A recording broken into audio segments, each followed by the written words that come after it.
Quelqu'un s'approcha de Jésus et lui dit, « Maître, que dois-je faire de bon pour avoir la vie éternelle ?» Jésus lui dit, « Pourquoi m'interroges-tu sur ce qui est bon? Il n'y a qu'un seul être qui soit bon.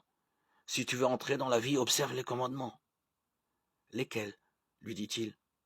Jésus reprit, « Tu ne commettras pas de meurtre, tu ne commettras pas d'adultère, tu ne commettras pas de vol, tu ne porteras pas de faux témoignages, honore ton père et ta mère, et aussi tu aimeras ton prochain comme toi-même. » Le jeune homme lui dit, « Tout cela, je l'ai observé. Que me manque-t-il encore ?» Jésus lui répondit, « Si tu veux être parfait, va, vends ce que tu possèdes, donne-le aux pauvres, et tu auras un trésor dans les cieux. Puis viens, suis-moi. » À ces mots, le jeune homme s'en alla tout triste, car il avait de grands biens.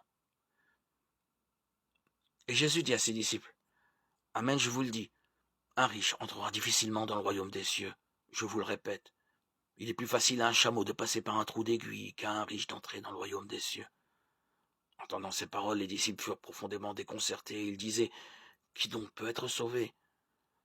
Jésus les regarda et il dit, « Pour les hommes c'est impossible, mais pour Dieu tout est possible. » Alors Pierre prit la parole et dit à Jésus, « Voilà que nous avons tout quitté pour te suivre. Alors qu'est-ce qu'il y aura pour nous ?» Jésus leur déclara, « Amen, je vous le dis, quand viendra le monde nouveau et que le Fils de l'homme siégera sur son trône de gloire, vous qui m'avez suivi, vous siégerez vous-même sur 12 trônes pour juger les 12 tribus d'Israël.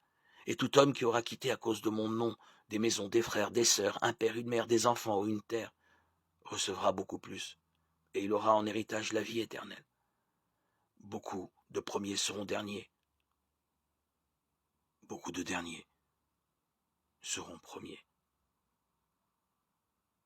Matthieu 19,